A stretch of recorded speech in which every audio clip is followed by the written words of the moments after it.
ನಮಸ್ಕಾರ.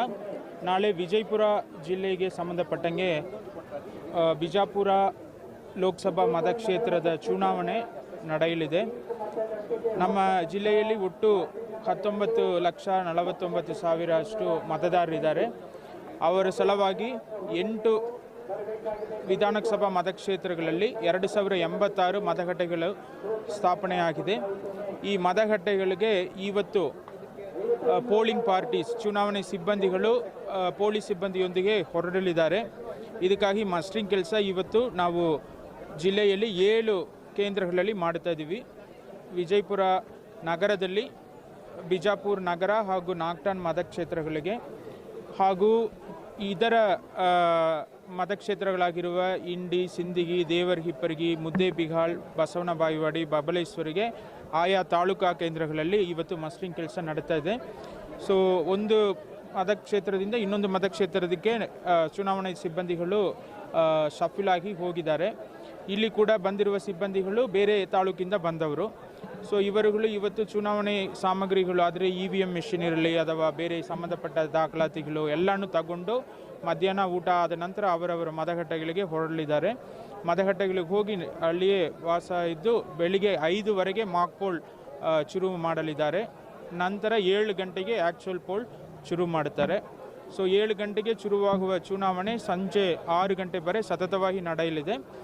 6 ಗಂಟೆ ನಂತರ ಎಲ್ಲ ದಾಖಲಾತಿಗಳನ್ನು ಸರಿಪಡಿಸಿಕೊಂಡು ಮತ್ತೊಮ್ಮೆ ಅವರು ನಮಗೆ ಮಾಹಿತಿಯನ್ನು ನೀಡಿ ನಂತರ ಪುನಃ ಅದೇ ವಾಹನಗಳಲ್ಲಿ ವಾಪಸ್ ಆಯಾ ಡಿಮಸ್ಟರಿಂಗ್ ಸೆಂಟರ್ ಆದರೆ ಎಲ್ಲಿ ಇವತ್ತು ಎಲ್ಲಿಂದ ಹೊರಡುತ್ತಾರೋ ಅದೇ ಕಡೆ ಮತ್ತೆ ಬರ್ತಾರೆ.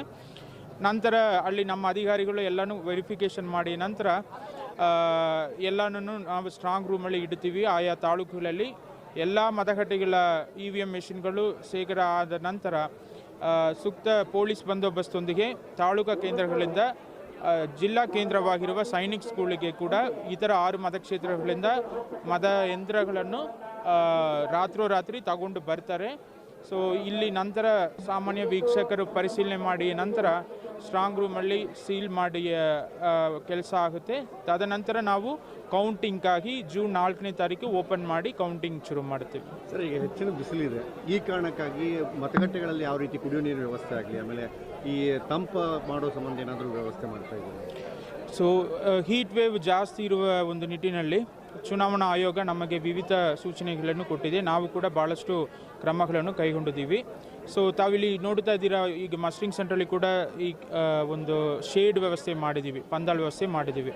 ಅದೇ ರೀತಿ ನಾವು ಜಿಲ್ಲೆಯಲ್ಲಿ ಯಾವ್ಯಾವ ಮತಗಟ್ಟೆಗಳಲ್ಲಿ ಶೇಡ್ ಇಲ್ಲವೋ ಆದರೆ ಕಾರಿಡಾರ್ ಇಲ್ಲದೆ ಇರುವುದು, ಮರ ನೆರಳು ಕೂಡ ಇಲ್ಲದೆ ಇರುವುದು, ಆದರೆ ಮಂದಿ ಬಿಸಿಲಲ್ಲಿ ನಿಲ್ಲಬೇಕನ್ನೋ ಪರಿಸ್ಥಿತಿ ಇರುವ ಕಡೆ ಎಲ್ಲ ಟೆಂಟ್ ಹಾಕಕ್ಕೆ ಹೇಳಿದ್ದೀವಿ. ಅದು ಕೂಡ ಆಗ್ತಾ ಇದ್ದಾರೆ.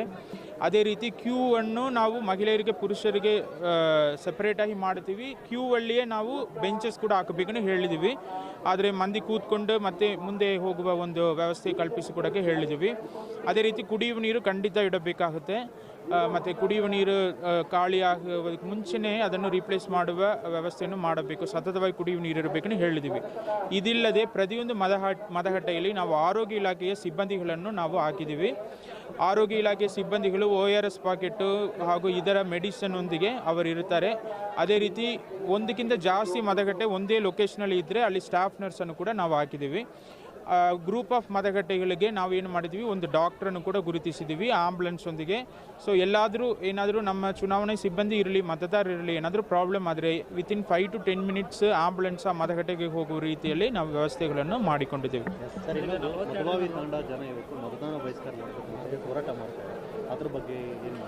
ಈಗ ಮಧುವಾವಿ ವಿಚಾರಕ್ಕೆ ಸಂಬಂಧಪಟ್ಟಂಗೆ ನಾವು ವಿವಿಧ ಇಲಾಖೆಗಳ ತಂಡವನ್ನು ರಚನೆ ಮಾಡಿ ಅಲ್ಲಿ ಕಳಿಸಿದ್ದೀವಿ.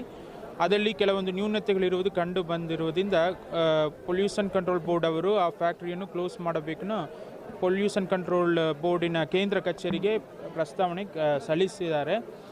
ಅದು ನಿರ್ಧಾರ ಆಗುವುದು ತುಂಬ ವಿಳಂಬ ಆಗಬಹುದು ಅನ್ನೋ ನಿಟ್ಟಿನಲ್ಲಿ ಅಷ್ಟು ಒಳಗಡೆ ನಮ್ಮ ಉಪವಿಭಾಗ ದಂಡಾಧಿಕಾರಿಯಾಗಿರುವ AC ಅವರು CRPC 133 ಕಳಂ ಅಡಿಯಲ್ಲಿ ಆ ಫ್ಯಾಕ್ಟ್ರಿಯನ್ನು ಕ್ಲೋಸ್ ಮಾಡೋಕ್ಕೆ ನಿನ್ನೆನೇ ಆರ್ಡರ್ ಮಾಡಿದ್ದಾರೆ. ಇವತ್ತು ಅದನ್ನು ಸೀಲ್ ಮಾಡುವ ಪ್ರಕ್ರಿಯೆ ಕೈಗೊಳ್ಳಲಿದ್ದಾರೆ.